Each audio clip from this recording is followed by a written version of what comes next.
ज्याच्यावर त्याने चिखल उडवला त्यानेच त्याच्या मुलाला नवीन जीवन दिलं. साहिल एका मोठ्या कंपनीचा मालक होता. दिसायला देखणा, श्रीमंत, पण स्वभावाने खूप कठोर.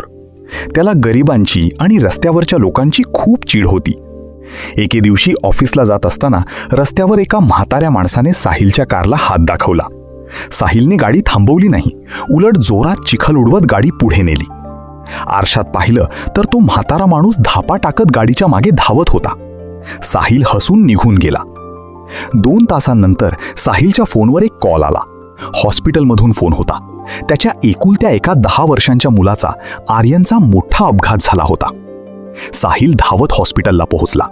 डॉक्टर म्हणाले, साहिल सर, तुमच्या मुलाचा रक्तगट ब्लड ग्रुप खूप दुर्मिळ आहे. हॉस्पिटलमध्ये स्टॉक नाहीये आणि आमच्याकडे फक्त 30 मिनिटे आहेत. जर रक्ताची व्यवस्था झाली नाही तर आम्ही त्याला वाचवू शकणार नाही. साहिल वेड्यासारखा रडायला लागला. त्याने सगळ्या मित्रांना फोन केले, पण कोणाचेच रक्त मॅच झाले नाही. तो हॉस्पिटलच्या पायरीवर बसून रडत होता. तेवढ्यात एक माणूस धापा टाकत तिथे आला. त्याचे कपडे चिखलाने माखलेले होते, पायात चप्पल नव्हती.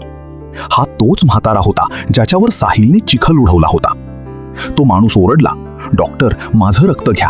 माझ्या नातवाचा जो ब्लड ग्रुप होता तोच या बाळाचा आहे. डॉक्टरांनी तातडीने त्याला आत नेलं. मुलाचा जीव वाचला. साहिलला स्वतःची खूप लाज वाटली. तो त्या म्हाताऱ्याचे पाय धरायला गेला आणि म्हणाला, बाबा, मला माफ करा. मी तुमच्या अंगावर चिखल उडवला आणि तरीही तुम्ही माझ्या मुलासाठी धावून आलात. तुम्ही देव आहात. तो म्हातारा माणूस फिका हसला आणि म्हणाला, साहेब, मी देव नाही. मी तर एक लाचार आजोबा आहे. आज सकाळी माझ्या नातवाचाही असाच अपघात झाला होता. त्याला रक्ताची गरज होती. मी तुमच्या गाडीला हात दाखवत होतो कारण मला वेळेवर हॉस्पिटलला पोहोचायचं होतं. तुम्ही गाडी थांबवली नाही. माझा नातू दगावला. साहिल सुन्न झाला. त्याच्या काळजाचा ठोका चुकला. म्हातारा पुढे म्हणाला, माझा नातू तर गेला, पण त्याचा जो रक्तगट होता तोच तुमच्या मुलाचा आहे हे मला नर्सकडून समजलं. मला वाटलं माझ्या मुलाला मी वाचवू शकलो नाही, पण त्याचं रक्त तुमच्या मुलाच्या शरीरात गेलं तर मला वाटेल की माझा नातू तुमच्या मुलाच्या रूपाने जिवंत आहे. इतकं बोलून तो म्हातारा माणूस आपल्या नातवाचा मृतदेह आणायला शांतपणे निघून गेला.